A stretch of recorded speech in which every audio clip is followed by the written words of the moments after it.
안녕하세요. 사연 왔어요 톡톡입니다. 구독과 좋아요, 알림 설정 꼭 부탁드립니다. 그럼 오늘의 이야기 시작해 보겠습니다. 어머니는 왜 이렇게 사세요? 며느리의 뼈 있는 질문에 순간 할 말을 잃어 당황했습니다. 제 나이 65세. 이 나이가 될 때까지 한 번도 누가 저한테 왜 사냐고, 왜 그렇게 사냐고 물어본 사람은 없었거든요. 그 질문을 며느리한테 들을 거라고는 생각도 못했죠. 그러게, 나 왜 이렇게 살까? 제가 약간 자조 섞인 목소리로 대답하자 며느리가 고개를 설레설레 저으며 이렇게 대답했습니다. 요즘에 어머님처럼 사는 사람 없어요. 제가 다 답답해요. 대체 어떻게 살아오셨길래 이런 걸 그냥 넘어가시는 거예요? 남편과 아들놈의 발광에 가까운 욕지거리를 피해 집 밖으로 나온 터였습니다. 마침 귀가 중인 며느리를 만나 사정을 말하고 잠시 밖에서 피해 있자고 한 터였죠. 지갑도 핸드폰도 모두 두고 그저 발에 꿰지는 신발 신고 뛰쳐나온 저를 보며 며느리는 한숨을 푹 쉬었습니다. 그리고 근처 죽집으로 가서 제가 좋아하는 흑임자죽을 한 그릇 사주더라고요. 그제야 제가 종일 굶었다는 게 떠올랐습니다. 훅 고소한 흑임자죽 냄새가 코끝을 스치자 저도 모르게 미친 듯 넘실거리는 허기에 정신이 나득하더라고요. 허겁지겁 뜨거운 것도 잊은 채 죽을 먹고 있는 제 앞으로 차가운 동치미를 밀어주며 며느리가 물어본 건 대체 왜 그렇게 사냐는 질문이었습니다. 한 대 맞은 것 같더라고요. 그런데 며느리한테 그 얘기를 들으면서도 저는 사실 별로 할 말이 없었습니다. 입 밖으로 나오는 말이야 있었죠. 우리 시대에 다 나처럼 살았다는 얘기도 나오고 내가 사는 게 뭐 어떻냐고 반박도 하고 싶고 그런데 며느리 표정을 보아하니 그 어떤 것도 먹힐 말은 아니겠더라고요. 그래요. 며느리가 볼 때는 제가 답답하고 바보 같고 멍청해 보일 수 있다는 거 저도 압니다. 그런데 어쩌겠어요. 제가 이렇게 태어나고 이렇게 살아온 것을 말입니다. 저는 올해 65세, 아니 어쩌면 66세일 수도 있고 67세일 수도 있는 여자입니다. 나이가 애매한 건 저희 부모님 때문이에요. 제가 위로 언니가 셋 있고 제가 네 번째 딸입니다. 저희 집은 아들이 너무 귀한 집이었거든요. 저까지 딱 딸로 태어난 후에 부모님은 한 이틀 저한테 젖도 물리지 않고 골방에 방치해 두셨다고 했습니다. 그래도 모정이 뭔지 이렇게 딸 자식 죽일 수는 없다고 저희 엄마가 몰래 가서 젖 물리고 몰래 가서 기저귀 갈아주고 그러다가 일주일 만에 제대로 부모님 품에 안긴 기구한 팔자를 타고 태어났어요. 언제 죽어도 상관없다는 생각에 제 나이가 4살 정도 될 때까지 아버지는 제 이름도 지어주지 않고 출생신고도 하지 않으셨다 했습니다. 엄마가 그래도 4살 넘어까지 2년 전년이라 불리는 저를 보다 못해 잠든 아빠 몰래 도장 꾹 찍어 직접 출생신고를 하셨다고 하더라고요. 애 이름 물어보는 공무원 앞에서 머뭇거리다가 그냥 앞에 있던 공무원 이름을 말씀하셨다네요. 자기랑 똑같은 이름이라며 신기하는 공무원에게 조금 미안한 마음이 들어서 나중에 식혜 한 통 갖다 줬다고 무심히 말하는 엄마였지만 그래도 저는 제 이름이 좋았습니다. 다소 촌스러운 언니들 이름하고는 다르게 제 이름은 그 시절에 있을 법하지 않은 예진이라는 아주 곱고 세련된 이름이었거든요. 한반에 종말이 말년이 끝순이가 몇 명씩 있던 시절 저는 딸 귀한 집 소중한 자손인 것처럼 예진이라는 이름을 갖게 되었습니다.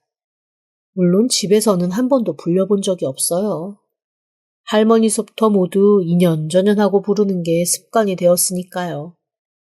어쨌거나 간신히 태어나 목숨 건지고 간신히 이름 갖게 되며 무슨 인생을 끊어질 듯 말 듯 살아온 저는 한 번 더 위험한 상황에 빠지게 됩니다. 바로 동네를 돌아다니며 쌀 한 되에 점을 봐주는 떠돌이 무당말 때문이었어요. 저희 친할머니는 그런 무당들의 말을 엄청 맹신하시는 분이었거든요. 자라면서 할머니가 만든 정말 수많은 징크스, 그 안에서 옴짝달싹하기가 힘들 정도로 저희 할머니가 믿는 미신은 많았습니다. 그중 첫 번째가 바로 저에 대한 거였어요. 그 무당은 제가 기가 너무 세서 아래로 남동생이 들어오고 있는 길을 다 막고 있다며 무조건 저를 멀리 보내거나 제가 없어져야 이 집에 아들이 들어올 거라고 했답니다. 그런데 지금 생각해보면 그 무당이 일부러 제가 미워서 그런 얘기를 한 것 같기도 해요. 제가 어렸을 때 좀 왈가닥이었거든요. 그런데 거짓골을 하고 무당이 집 앞을 왔다 갔다 하니 제가 아마 돌을 던지면서 저리 가라고 소리를 질렀던 것 같아요. 그것도 무당이 먼저 저한테 뭔가 해코지를 했던 기억이 있습니다. 뭐가 붙었다고 악담을 했었던가, 아니면 제가 갖고 있던 뭔가를 뺏으려고 했던가. 여튼 어린 저와 시비 아닌 시비가 붙었는데 그걸 제가 고분고분하게 받아들이지 않았던 거죠. 그러니 무당 입장에서는 어린 꼬맹이가 그러는 게 얼마나 꼴보기 싫었겠습니까? 저 기집애 내가 아주 단단히 혼을 내리라 작정을 하고 일부러 저희 할머니한테 그런 얘기를 한 게 아닐까라는 생각을 지금 이 나이가 돼서야 합니다.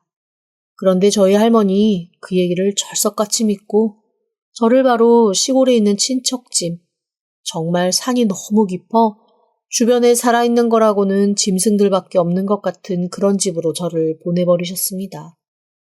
그런데 우연인지 아니면 그 무당 말이 진짜 어느 정도 맞는 게 있는 건지 제가 7살 때 그 시골집으로 가고 나서 1년 뒤에 저희 어머니 임신을 하셨고 바로 떡두꺼비 같은 남동생을 낳으셨습니다. 어쩌면 그 전까지만 해도 엄마 아빠는 무당 말을 믿지 않으셨을 거예요. 그런데 정말로 제가 집에서 사라진 후부터 떡하니 아들이 생긴 걸 보고 부모님도 어느샌가 무당의 말을 신봉하기 시작하셨습니다. 저는 그렇게 집에서 천덕꾸러기가 되어갔죠. 그나마 나이 차이가 좀 있는 언니들은 남동생이 태어났을 때 이미 큰언니는 성인, 둘째 언니, 셋째 언니는 중고등학생이어서 남동생 수발드는 무수리처럼 집에서 살아남을 수 있었지만 고작 7살 차이인 저는 그 집에는 필요 없는 존재였습니다. 그렇게 집에서 버려져서 할머니 여동생의 사촌 며느리라는 애매하고도 이상한 족보로 얽힌 시골집 어르신과 함께 살게 되었습니다. 말이 할머니 여동생의 사촌 며느리지 남이죠 뭐. 한마디로 첩첩산중 시골로 남의 집 식모살이 보내진 거였습니다. 도착한 그날부터 저는 일을 해야 했습니다. 일을 해야 밥을 준다며 7살 어린 제 앞에 까야 하는 열매 쌓아놓고 청소해야 하는 건 늘어놓는 그 집에서 저는 4년을 살았습니다. 열밤 자면 데리러 온다던 엄마 아빠가 1년이 지나고 2년이 지나도 저를 데리러 오지 않고 제가 학교 갈 나이가 훌쩍 지났는데도 학교는커녕 제가 죽었는지 살았는지 관심도 없는 것 같은 그 상황에 혼자 온갖 생각을 다 했습니다. 그리고 4번째 겨울이 지나고 봄이 온 어느 날 그 산골에서 도망 나왔어요. 어린 게 참 겁도 없죠. 아마 11살이나 12살 정도 됐을 때 일일 거예요. 무작정 나물 캐러 산에 올라갔다 오겠다고 얘기를 하고는 산이 아닌 산 아래로 냅다 질주를 했습니다. 얼마나 뛰어내려갔을까. 가보지 않은 길의 깊은 산속에서 저는 길을 잃었고 오들오들 탈수증에 시달리고 있던 저를 발견한 약초끈에 의해 산에 들어간 지 4년 만에 처음으로 산 아래로 내려올 수 있게 되었습니다. 당연히 거기서는 경찰에 연락을 하고 경찰 연락을 받은 부모님이 오시는 걸로 끝을 맺었죠. 다시 산으로 보내려는 부모님 앞에서 있는 대로 패악을 부리고 울부짖으며 이 아줌마 아저씨가 내 엄마 아빠인데 나를 산에 갖다 버리려고 한다며 고래고래 소리를 지른 통에 경찰 아저씨의 만류로 저는 집에 갈 수 있었습니다. 그리고 그날부터 저는 집에서 정말 역적 아닌 역적이 되었죠. 아니, 이게 왜 여기 있냐? 기집애가 드세기만 해서 자기 남동생 잡아먹을 뻔한 년이 집까지 기어들어왔으니 이게 대체 무슨 일이야? 4년 만에 저를 본 할머니의 첫마디였습니다. 한마디도 지지 않는 저를 할머니는 가만히 노려보며 죽은 듯이 살라고 동생 아낄 망치는 그 순간 바로 쫓아내버릴 거라고 버럭 성을 내시더라고요. 그러거나 말거나 저는 엄마도 있고 아빠도 있고 언니들도 있는 집에 온 게 마냥 좋기만 했습니다. 물론 그게 얼마 가지는 않았어요. 정말로 식구들이 저를 반기지 않는다는 걸 강하게 느꼈거든요. 아무도 반기지 않는 곳에서 살아남으려니 저는 점점 더 독해져만 갔습니다. 악착같이 제 몫을 찾아먹으려고 애를 썼고 어떻게 하든 사랑받으려고 노력했어요. 그런데 그런 시간이 흐르면 흐를수록 식구들은 저를 더 이상한 아이, 독한 아이, 못된 아이, 상종 못할 아이로 치부하기 시작했습니다. 처음부터 완벽하게 꼬여버린 관계인 거죠. 결국 고등학교만 간신히 졸업하고 저는 집에서 나올 수밖에 없었습니다. 이미 자리 잡은 언니들도 이상하게 저에 대해서만은 그냥 못되고 독한 아이처럼 취급을 해서 언니들하고도 사이가 좋지는 않았어요. 그래도 저를 끝까지 안쓰럽게 여긴 건 엄마였는데 엄마조차도 제가 인생에서 잃게 되는 일이 생겼습니다. 바로 남동생의 발병이었어요. 온 집안의 가장 귀한 존재인 남동생이 간이식을 받아야 되는 상황이 생겼거든요. 워낙 선천적으로 온몸이 약하게 태어난 녀석이라 자랄 때도 보약을 물처럼 달고 살았던 아이인데 아마 그것 때문에 간이 상했는지 젊은 나이부터 간 기능이 안 좋아서 엄청나게 고생을 했거든요. 그런데 결국 간이 완전히 망가져서 이식밖에는 답이 없는 상황이 되었습니다. 당연히 온 식구가 동생에게 간을 줄 수 있는지를 체크받았죠. 그 누구도 적합하지 않았는데 딱 저만 적합성이 일치한다고 나오더라고요. 그런데 그거 아세요? 간 이식을 할 때 간의 크기도 몹시 중요합니다. 제가 가장 적합하긴 했지만 간 크기가 조금 위험하다는 얘기를 들었어요. 이식을 해주고 간이 어느 정도 남아야 저도 삶을 유지할 수 있는데 그 크기가 정말 2%인지 3%인지가 모자랐습니다. 그런데 병원에서 망설이자 저희 부모님이 뭐라고 하셨는 줄 아세요? 어차피 얘는 독해서 그래도 살아남을 거예요. 아, 선생님, 우리 아들 살려주세요. 우리 아들이 살아야 합니다. 저 사실 남동생하고 차별을 많이 받고 살기는 했지만 남동생을 미워하거나 저주하거나 싫어하지는 않았습니다. 그런데 그 얘기를 딱 듣는 순간 제 간은 물론이고 머리카락 한 올도 남동생에게 주고 싶지 않아졌어요. 할머니는 제가 왜 굳이 태어났는지에 대한 이유를 이제 알겠다며 네가 네 동생을 살리려고 태어났구나 라며 좋아하셨지만 식구들의 그런 기대에 부응할 생각이 1도 없었습니다. 그래서 저는 온 식구가 눈에 불을 켜고 저를 감시하는 그 상황에서 둘째 언니의 도움으로 간신히 집을 빠져나와 도망을 나왔습니다. 그게 제 나이 27살 때의 일이었어요. 그리고는 저를 도와줬던 둘째 언니와도 소식을 끊고 혼자 고군분투 살아남기 시작했습니다. 나중에 얘기를 듣고 보니 남동생은 그로부터 3년을 버티지 못하고 세상을 떠났다고 하더라고요. 만약 제가 간을 줬으면 남동생이 좀 더 살 수 있었을까라는 생각을 잠시 하기도 했지만 분명 병원에서 저한테 그러셨거든요. 억지로 꼭 안 해주셔도 됩니다. 사실 지금 남동생 상태는 간 이식을 한다고 해서 그게 100% 생명을 유지하는 방법이라고는 할 수가 없어요. 다만 저희로서는 할 수 있는 일이 그것뿐이기 때문에 시도를 하려고 하는 것뿐입니다. 그리고 간 이식이라는 게 생각보다 많이 힘들고 어렵습니다. 동생을 위해 큰 용기 내주실 수도 있지만 본인도 많이 힘들어지실 거예요. 잘 생각하고 판단하십시오. 온 가족이 남동생은 살아야 되고 저는 죽어도 상관없다는 듯 우르르 얘기를 하는 걸 지켜보던 의사 선생님이 저를 따로 불러서 그렇게 말씀하시는 걸 듣고 저는 피를 나눈 가족들보다 생판 모르는 남이 훨씬 더 나를 생각하고 살펴주는구나 라는 생각에 펑펑 울었습니다. 그날 이후 혼자 열심히 살아가기 시작했죠. 결국 제 동생을 살리지 않고 잡아먹은 세상 천지 못된 누나가 된 저는 그 자리에서 그날 이후 엄마 아빠와의 인연도 끊겼습니다. 세월이 아주 오래 지나 제가 50살 정도 됐을 때 지방 시장에서 저희 큰언니를 한번 마주친 적은 있어요. 저는 한눈에 언니인 걸 알아봤지만 나이가 많이 들고 앞도 잘 안 보이는 듯 했던 큰언니는 저를 보면서도 긴가민가 하며 그냥 스쳐 지나가더라고요. 전체적인 모습이 썩 건강하거나 좋아 보이지는 않았습니다. 그래도 참 속도 없지. 그런 언니라도 보니까 또 좋더라고요.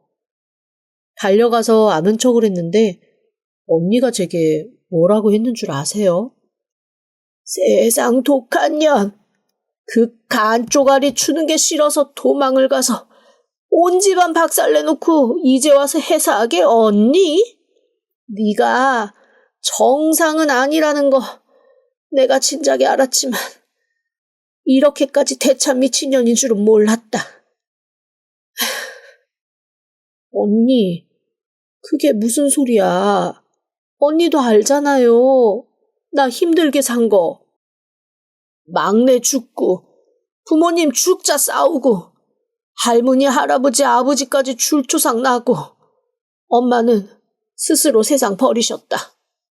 이게 다 니년 때문이라고. 다시는 아는 척도 말고 어디 가서 우리 집 사람이라는 말도 하지 마. 재수없는 것. 소금 가져와. 소금! 휠체어에 앉아있던 언니는 뒤에 서있던 딸인지 며느리인지 모를 젊은 여자가 당황할 정도로 핏대를 세우며 흥분해서 고래고래 소리를 질렀습니다. 그게 제가 가족을 본 마지막이었어요.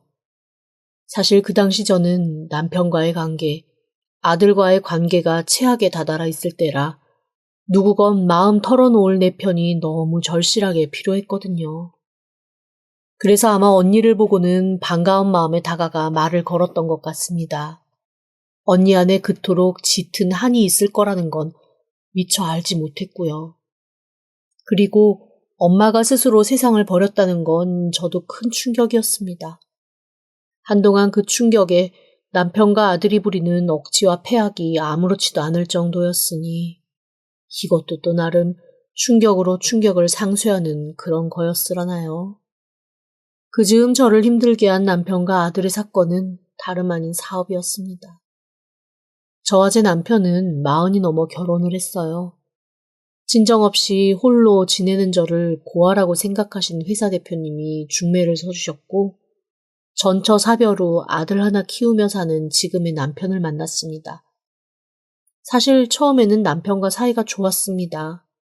둘이 성격이 안 맞는 건 아니었고 서로 감정 싸움하며 소모전할 나이는 지나고 만나서 적당히 넘어가고 적당히 맞추면서 살아갈 수 있었거든요. 문제는 아들이었습니다. 아들은 제 소생이 아니라 남편의 전처 소생이었어요.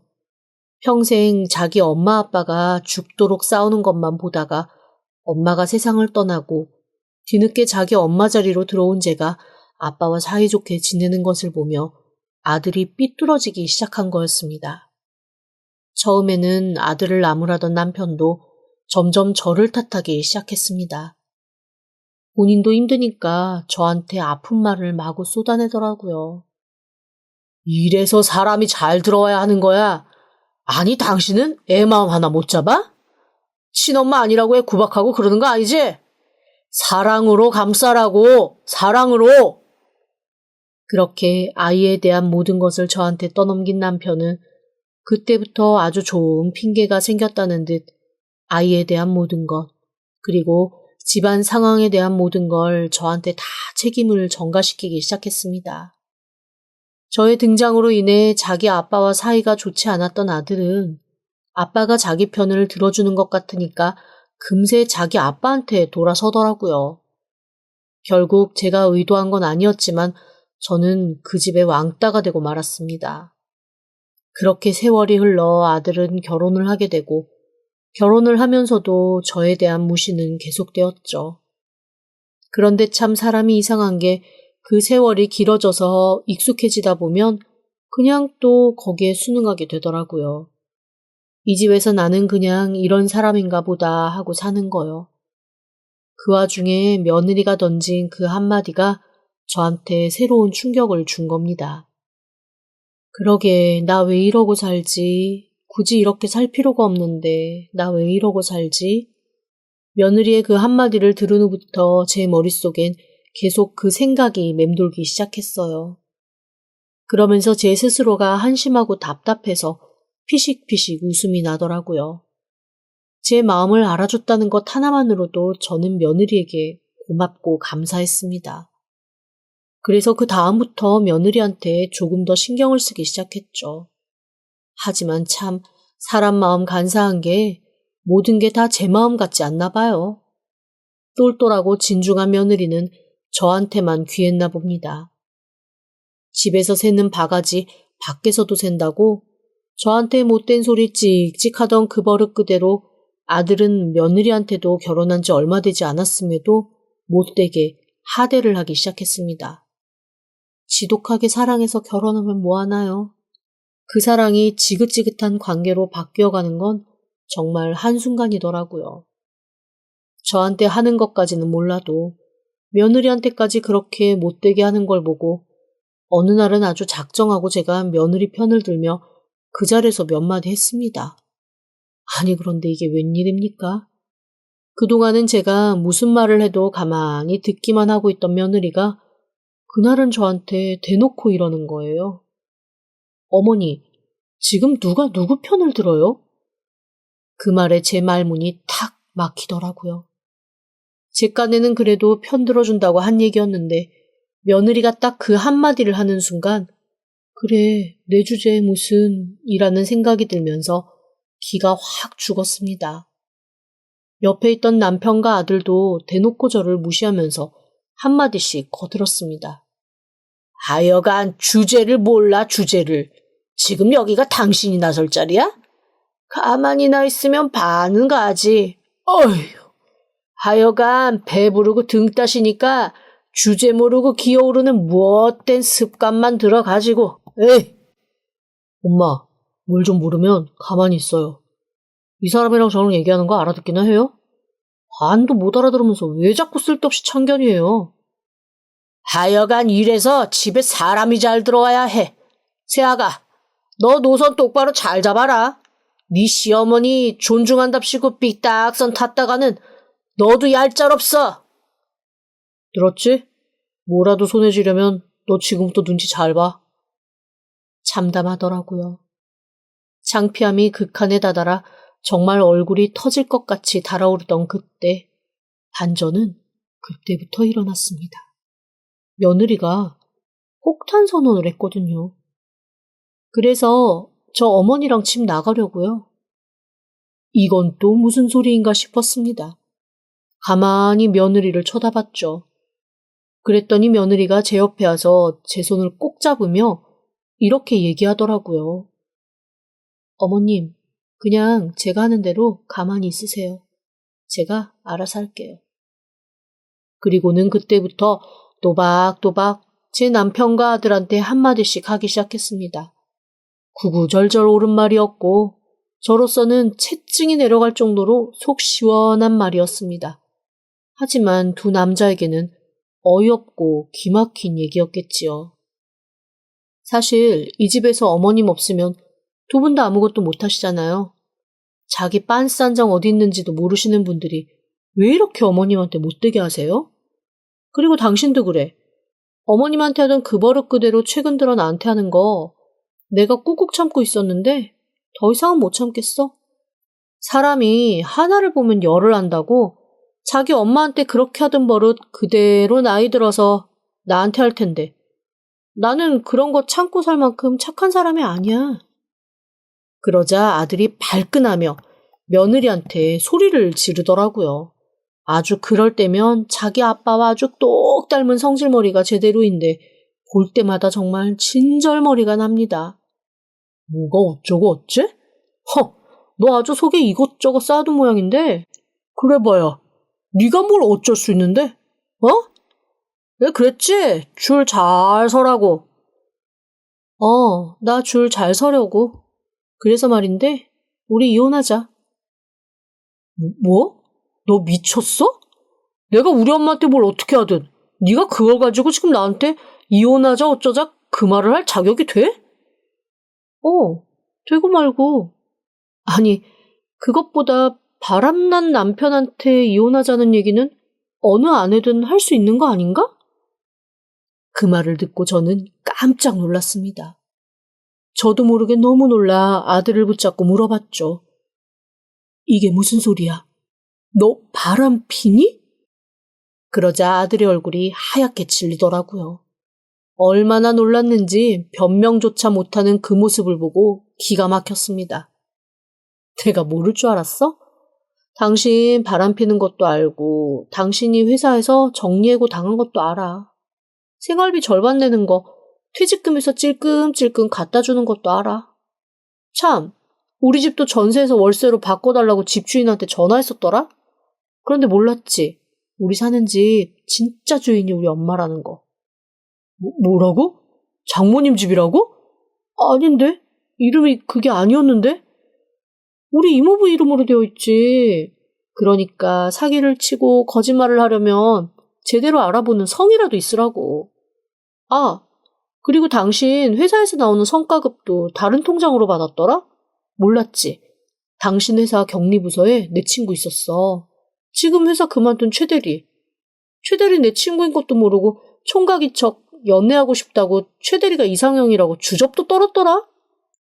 며느리의 폭로는 계속 이어졌습니다.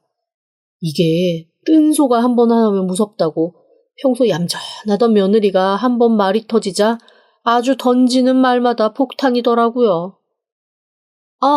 그리고 어제 당신 야근 있다고 새벽에 들어왔지?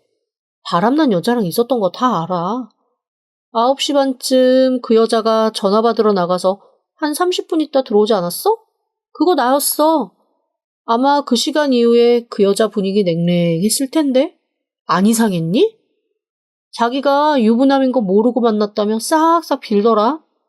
그래서 내가 증거자료 다 넘기고 내 편으로 정확하게 돌아서면 고소는 안 하겠다고 했지. 그래서 아마 오늘 이후로는 연락이 안 될 거야. 아들놈은 너무 놀라 한마디도 못하고 가만히 며느리를 바라보기만 했고 제 남편은 이게 대체 무슨 상황인가 싶어 얼떨떨한 얼굴로 아들과 며느리를 번갈아 바라보더라고요. 그리고 저한테 버럭 성을 내며 이렇게 얘기했습니다. 당신은 애 관리를 어떻게 했길래 저놈 새끼가 바람 피워서 이 사달을 내는 걸 몰랐어? 얼마나 시애미 시아버지가 우스워 보였으면 며느리가 이런 얘기를 아무렇지도 않게 자기 남편 얼굴에 똥칠을 하게 만들어. 에이, 집안 꼬라지하고는. 아버님, 왜 어머님 탓하세요? 아버님도 잘하신 거 없던데요? 아버님 요즘에 등산 열심히 다니시는 거 거기 할머니들이랑 썸 타느라 그러시는 거잖아요. 저 이 사람한테 사람 붙이면서 아버님한테도 붙였어요. 그리고 아버님, 어머님 이름으로 이것저것 많이 사놓으셨던데 그거 어머님은 모르시죠? 집에는 돈 없다고 하시고 세금 때문에 어머님 앞으로 꾸물꾸물 뭔가 사서 몰래 그걸로 이것저것 뿌리고 계시던데 그거 다 불법이에요. 이참에 어머님이랑 저 둘 다 이 집안 남자들이랑 연 끊고 저희끼리 살아볼까 하네요. 어머님도 더 이상 그렇게 살지 마시고 저랑 같이 정리하세요. 저는 며느리가 한 말을 듣고 깜짝 놀랐습니다. 그래서 남편의 얼굴을 보면서 이렇게 물어봤죠. 당신 내 이름으로 뭔가 했다는 게 무슨 얘기야? 그러자 남편이 얼굴이 울그락불그락한 채 한마디도 하지 않고 가만히 며느리를 쏘아보더라고요.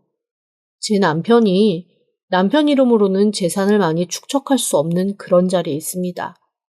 그런데 저는 제 이름으로 된 재산이나 이런 거 전혀 관심이 없었거든요. 제 인감이며 도장이며 신분증까지도 다 남편이 관리를 해왔습니다. 그걸 가지고 이것저것 재산을 사서 모았던 모양이더라고요. 저야 몰랐죠. 만약에 나중에 잘못되면 영문도 모르고 제가 뒤집어 쓰는 상황이 생길 수도 있었던 겁니다. 며느리가 얘기해주지 않았으면 나중에 엄청 당황할 뻔했죠. 모골이 송연하면서 마음에 남아있던 마지막 끈이 끊기는 것 같았습니다. 정말 이참에 제 인생 한번 찾아보자라는 생각이 들더라고요. 그래, 나도 더 이상은 못 살겠다. 갈라서야겠어. 아가, 네 말대로 나도 이 인간이랑 그만 살란다. 남편이 당연히 펄펄 뛰죠. 알고 보니 남편 본인 명의로 된 재산보다 제 재산이 훨씬 많은 거 있죠? 남편이 어지간히 제 앞으로 돌려놓은 모양이었습니다. 그걸 싹 제가 들고 가게 생겼으니 당연히 남편으로서는 청천벽력 같은 일이죠. 저도 그럴 의도는 아니었지만 제 이름으로 된 건데 어쩌겠어요? 제가 가져가야죠. 남편이 다시 다 뺏어올 거라고 펄펄 뛰는데 이게 상황이 어쨌건 법적으로 제 명의의 제 재산이다 보니 남편도 마음대로 함부로는 못하더라고요. 만약에 그게 자기 거라는 걸 증명을 하려면 자기가 제 이름으로 몰래 재산을 빼돌렸다는 걸 증명해야 되는데 한마디로 진퇴양난인 셈이었죠. 결국 저는 생각지도 못한 꽤 큰 재산을 받고 남편과 헤어질 수 있게 되었습니다. 사업 힘들다고 저를 달달 볶으며 괴롭게 하던 지난 10여 년이 싹 보상받는 기분이었어요. 다 며느리 덕분이었죠. 그렇게 남편과 헤어진 후 저는 며느리와 시어머니 관계가 아닌 그냥 친한 인생 선후배 관계로 지내게 되었습니다. 사실 저한테는 은인과 다름없죠. 그 아이가 아니었으면 저한테 이 정도 재산이 있다는 것도 저는 알지 못했을 거고 용기 내서 헤어질 생각도 못했을 테니까요. 이혼 후에 저는 꽤 괜찮은 집 한 채와 상가 자리를 하나 얻을 수 있었습니다. 그리고 그 상가에 며느리가 가게를 하나 내고 저와 함께 운영을 하고 있어요. 저희는 이제 시어머니와 며느리 사이가 아닌 동업자이자 동반자 관계로 지내고 있습니다. 저한테 왜 그렇게 사냐고 물어봐줬던 우리 며느리 덕에 아주 새로운 인생 기쁘게 살고 있어요. 아직 그 아이는 모르지만 제가 죽고 나면 제 모든 재산은 다 며느리 앞으로 돌려놓을 예정입니다. 피 한 방울 안 섞였지만 제가 지성으로 키웠던 아들놈보다 저를 그 답답한 집구덩이에서 끌어내준 며느리가 훨씬 더 귀한 자식처럼 느껴지거든요. 요즘엔 며느리도 저한테 그냥 아무렇지도 않게 엄마라고 불러요. 친정어머니 일찍 돌아가셔서 엄마 정 그립다는 소리는 몇 번 한 적이 있는데 이쯤 되고 나니 우리 둘 모녀처럼 서로 정 나누며 살아도 좋겠다 싶은 생각이 들어 저도 그냥 딸 삼아 같이 지내고 있습니다. 저랑 며느리 언제까지나 행복하게 잘 지낼 수 있겠죠? 지금까지 들어주셔서 감사합니다. 구독과 좋아요, 알림 설정은 사연 왔어요 톡톡에게 큰 힘이 됩니다. 지금 바로 구독 부탁드립니다. 그럼 다음 사연으로 또 찾아오겠습니다. 감사합니다.